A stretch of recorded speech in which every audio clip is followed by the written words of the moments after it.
Movie के and में एक सीन में केजीएफ चैप्टर 3 के आने का इशारा मिलता है। अगर रॉकी मर गया है तो केजीएफ चैप्टर 3 में क्या होने वाला है, क्या रॉकी उसमें वापस जिंदा होगा या नहीं, और प्रभास की सलार मूवी का केजीएफ से क्या कोई कनेक्शन है या नहीं, और केजीएफ चैप्टर 3 की स्टोरी क्या होने वाली है, इस पर पूरा डिटेल में आपको बताने वाले हैं। तो वीडियो देखते रहिए और सब्सक्राइब कर बेल आइकन भी प्रेस कर लें। अगर आपने केजीएफ चैप्टर 1 और चैप्टर 2 देख ली है तो केजीएफ की दुनिया में आप शामिल हो चुके हैं और केजीएफ और रॉकी का क्रेज आप पर भी चढ़ चुका होगा, क्योंकि ये मूवी इतनी एंगेजिंग और दमदार है कि ऑडियंस में ये एक कनेक्शन बना चुकी है। लोगों में इसका क्रेज भी बड़ा जबरदस्त है। अब अगर ऐसे में मेकर्स केजीएफ चैप्टर 2 बनाकर मूवी का एंड कर देते हैं और आगे इसके सीक्वल्स नहीं बनाते हैं तो मेकर्स के हाथ से केजीएफ चली जाएगी और केजीएफ जिसका क्रेज फैंस में बहुत हाई है उसे मेकर्स खो देंगे। अगर मेकर्स एक नई और फ्रेश मूवी बनाते हैं तो वापस इन फैंस को उससे जोड़ा नहीं जा सकता और इतने बड़े फैन बेस को मेकर्स खो देंगे। इसीलिए मेकर्स केजीएफ के इतने बड़े फैन बेस को खोना नहीं चाहते हैं। इसलिए केजीएफ 2 के एंड में केजीएफ चैप्टर 3 का क्लू जोड़ दिया गया ताकि जो क्रेज केजीएफ 2 के लिए था उसे केजीएफ 3 पर शिफ्ट किया जा सके और डेफिनेटली केजीएफ 3 केजीएफ 2 से भी बड़ी ब्लॉकबस्टर हिट होगी। केजीएफ चैप्टर 2 में क्लू मिलते ही इंटरनेट पर केजीएफ चैप्टर 3 को लेकर प्रिडिक्शंस लगने लग गए और चैप्टर 3 की स्टोरी भी निकलकर सामने आने लगी। हालांकि ऑफिशियल तो चैप्टर 3 के बारे में कुछ भी निकलकर सामने नहीं आया है, लेकिन चैप्टर 2 में ऐसे बहुत से छोटे छोटे क्लूज छोड़े गए हैं जिनसे केजीएफ चैप्टर 3 की स्टोरी शुरू होने वाली है। उन्हीं क्लूज से हम केजीएफ चैप्टर 3 की कहानी को सामने ला रहे हैं। तो शुरुआत करते हैं केजीएफ चैप्टर 2 में छोड़े गए वो सवाल जो अभी भी अधूरे हैं, जिनको केजीएफ चैप्टर 3 में दिखाया जाने वाला है। केजीएफ चैप्टर 2 और चैप्टर 1 में रॉकी अपनी माँ से एक वादा करते दिखाई देता है कि वो एक दिन दुनिया का सबसे अमीर और सबसे पावरफुल आदमी बनेगा,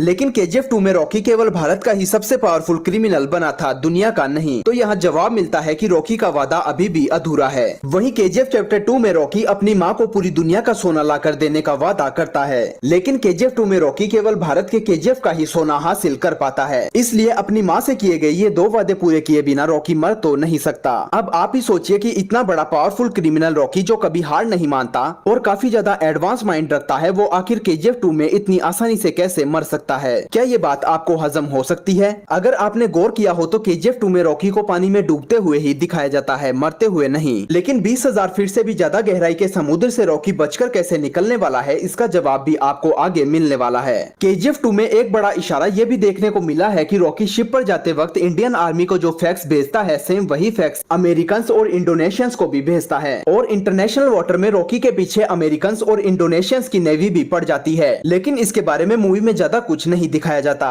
और अचानक से ही रॉकी के शिप पर इंडियन एयरफोर्स मिसाइल्स लॉन्च कर